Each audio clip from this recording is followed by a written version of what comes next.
नमस्कार दोस्तों, मैं आशीष स्वागत करता हूं आपका पैशन कंपटीशन में सीटेट के प्रीवियस ईयर पेपर के सीरीज में। आज हम लोग डिस्कस करेंगे 23 दिसंबर 2021 के ईवीएस के पेपर को। ईवीएस में टोटल आपके 30 प्रश्न पूछे जाते हैं दोस्तों, जिसमें से 15 क्वेश्चंस आपके एनसीईआरटी और जनरल अवेयरनेस से होते हैं, जबकि 15 क्वेश्चंस आपके ईवीएस के पेडागोजी से होते हैं। तो आज हम लोग इसके एनसीईआरटी वाले सेक्शन को डिस्कस करेंगे दोस्तों। चलिए आइए तो स्टार्ट करते हैं क्वेश्चन नंबर 1 से।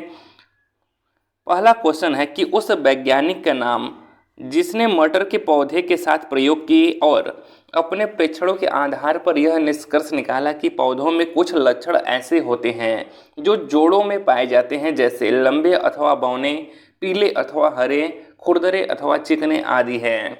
कौन वो वैज्ञानिक थे? Charles Darwin, Gregor Mendel, George menstrual या फिर एम.एस. स्वामीनाथन। तो इसका जो सही जवाब है वह है आपका ग्रेगोर मेंडल। अगर इनके पूरे नाम की बात करें तो इनका पूरा नाम था सर ग्रेगर जॉन मेंडल। ठीक है दोस्तों, इन्होंने मटर के पौधे के ऊपर प्रयोग किया था। अगर चार्ल्स डार्विन की बात करें तो इन्होंने विकासवाद का सिद्धांत दिया था, और एम.एस. स्वामीनाथन की बात करें तो यह एक कृषि वैज्ञानिक थे। इनसे एक प्रश्न बहुत ही ज़्यादा सीटेट में पूछा जाता है कि भारत में किसे हरित क्रांति का जनक कहा जाता है दोस्तों? तो वह एम.एस. स्वामीनाथन को कहा जाता है। ठीक है, भारत में किसे हरित क्रांति का जनक कहा जाता है? एम.एस. स्वामीनाथन को कहा जाता है। आइए अगला प्रश्न देखते हैं। उस एक को चुनिए जो अन्य से भिन्न है। झील, पर्वत, तालाब, नदी, झरना। यह देखिए कई बार रिपीटेड क्वेश्चन है और इसे देखकर आप आसानी से पता लगा सकते हैं कि आपका जो झील है, तालाब है, झरना है, यह तीनों ही जल के स्रोत है दोस्तों, जबकि पर्वत आपका जल का स्रोत नहीं है, यह एक स्थल भूमिखंड होता है। ठीक है, तो यही इसका सही जवाब होगा। आइए अगला प्रश्न देखते हैं।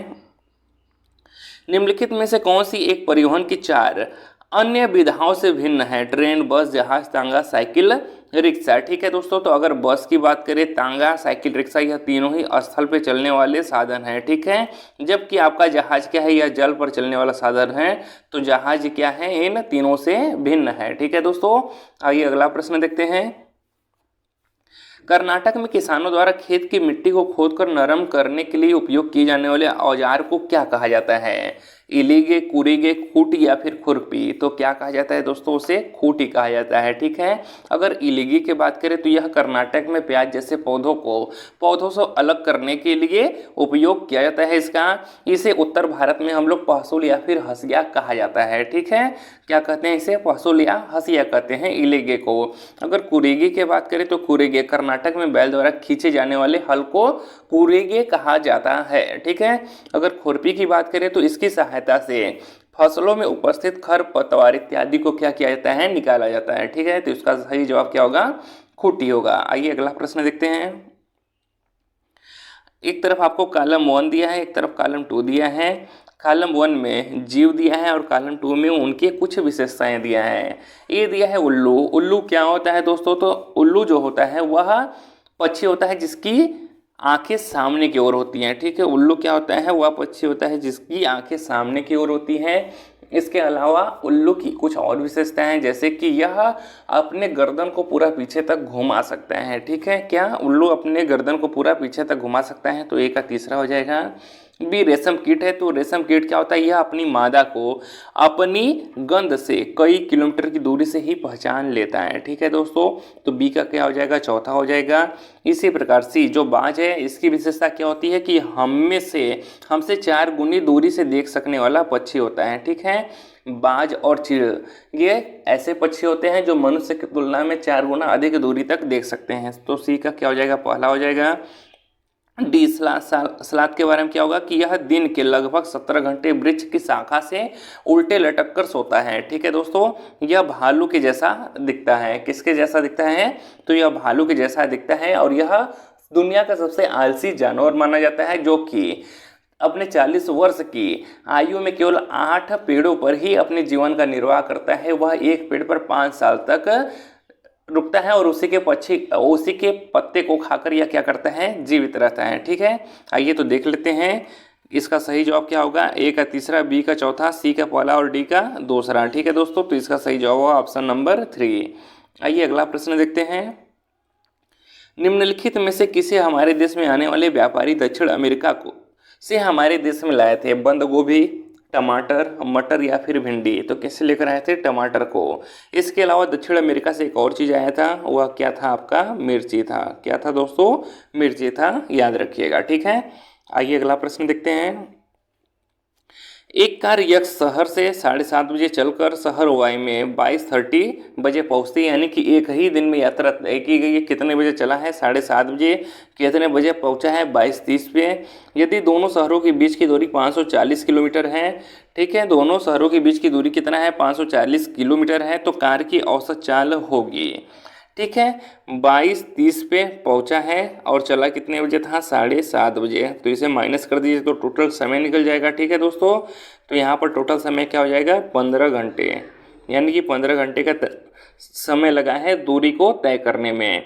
और दोनों के बीच की दूरी कितनी थी? तो 540 किलोमीटर। समय कितना लगा? 15 घंटा। डिवाइड करवा दीजिए, आपका चाल निकल जाएगा। चाल बराबर क्या होता है? दूरी बट्टा समय होता है। क्या होता है? दूरी बट्टा समय।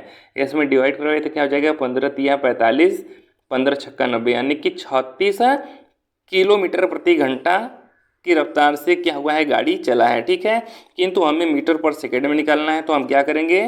36 में 5/18 से गुणा करवा देंगे तो यह मीटर पर सेकेंड में कन्वर्ट हो जाएगा दोस्तों। 18 में 18, 18 दूना 36, यानी कि 5 दूना 10 मीटर पर सेकेंड। यही इसका सही जवाब होगा। ठीक है, आइए अगला प्रश्न देखते हैं। मधुमक्खियों के बारे में नीचे दिए गए कथनों पर विचार कीजिए। ए है कि प्रत्येक छत्ते में एक रानी मक्खी होती है जो अंडे देती है, एकदम सही बात है। बी है एक छत्ते में केवल कुछ नर मक्खियाँ होती हैं, यह भी एकदम सही बात है। सी है नर मक्खियाँ छत्तों के लिए बहुत महत्वपूर्ण होती हैं, तो जी नहीं, बल्कि मादा मक्खियाँ छत्तों के लिए बहुत महत्वपूर्ण होती हैं। डी है छत्ते में अधिकांश मक्खियाँ काम करने वाली मक्खियाँ होती हैं, तो एकदम सही बात है। ई है नर मक्खियाँ शहद के लिए फूलों का रस एकत्र करती हैं, तो यह नर मक्खियाँ नहीं बल्कि मादा मक्खियाँ एकत्र करती हैं, यानी कि ए, बी और डी आपका सही जवाब होगा। ठीक है दोस्तों, इसका सही जवाब होगा ए, बी और डी। ठीक, आइए अगला प्रश्न देखते हैं कि हमारे देश के उन 3 राज्यों का समूह कौन सा है जिसके समुद्र तट अरब सागर पर हैं। तो यहाँ पर देखिए, अगर दक्षिण भारत का मैप बनाए हम प्रायद्वीपीय भारत का, तो इधर होता है आपका बंगाल की खाड़ी और इधर होता है अरब सागर। इसके किनारे पर क्या होता है? आपका केरल होता है दोस्तों। इसके ऊपर कर्नाटक होता है और इसके ऊपर गोवा होता है और इसके ऊपर क्या होता है? आपका महाराष्ट्र होता है। ठीक है, तो इसका सही जवाब क्या हो जाएगा? केरल, कर्नाटक और महाराष्ट्र, यह तीनों क्या होते हैं? अरब सागर के किनारे स्थित हैं। आइए अगला प्रश्न देखते हैं। हमारे देश के किस एक राज्य या केंद्र शासित प्रदेश में खेती के लिए जंगल की भूमि सारे ग्रामवासियों की साझा होती है, अलग अलग परिवारों की नहीं होती? लद्दाख, पुदुचेरी, मिजोरम या छत्तीसगढ़? तो यहाँ से कई बार यह प्रश्न पूछा गया है दोस्तों, तो इसका सही जवाब है मिजोरम। अगर हम खेती की बात करें कि कौन सी खेती होती है, तो वह होती है आपकी झूम खेती, या फिर उसे ही स्थानांतरित कृषि भी कहा जाता है। ठीक है, आइए अगला प्रश्न देखते हैं। झारखंड की मुख्य फसल है गेहूं, मूंगफली, मक्का या फिर चावल? तो झारखंड की मुख्य फसल कौन सी होती है दोस्तों? वह होती है चावल। ठीक है, आइए अगला प्रश्न देखते हैं। केंचुओं को किसानों का मित्र माना जाता है, इसके लिए निम्नलिखित में से उचित कारण को चुनिए। यह केंचुए जिस खेत में रहते हैं वहां की मृदा में छेद बनाकर उसे पोली बनाते हैं।